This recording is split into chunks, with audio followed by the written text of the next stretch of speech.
High everyone, welcome back to my channel. तर आज सकाळी अशी मस्त केस धुवून मी रेडी होते, कारण की आज होती अंगारिका चतुर्थी आणि आजचा माझा उपवास असतो आणि ही चतुर्थी जरा स्पेशलही असते. म्हणून म्हटलं चला आता बाप्पाचा अभिषेक करावा. मग गणपती बाप्पाचा अभिषेक केला.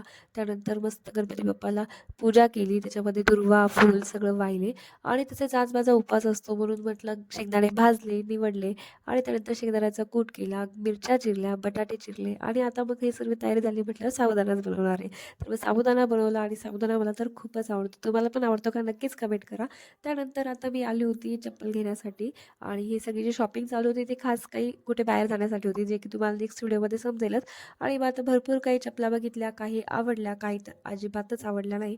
आणि मग आता चप्पल सगळ्या ट्राय केल्यानंतर असं वाटलं की सँडल घेऊन बघावी आणि नवीन काहीतरी ट्राय करावं, म्हणून सँडलसुद्धा बघितलं आणि फायनली माझा एक सँडल चॉईस झाली, जी की मी घेतली.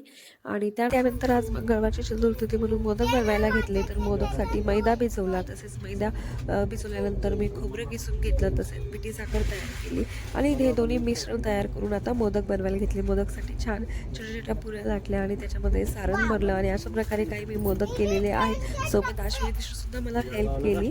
आणि आता सर्व मोदक बनल्यानंतर आता सर्व मोदक जे आहे ते तेलामध्ये तळून घेतले आणि असे आमचे आजचे मोदक झालेले आहेत. त्यानंतर आता मोदक आणि पुरणाचा स्वयंपाक होता.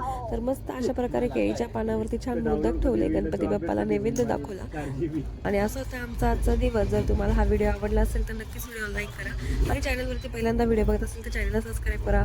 भेटूया आता आपण नेक्स्ट व्हिडिओमध्ये. तोपर्यंत बाय बाय.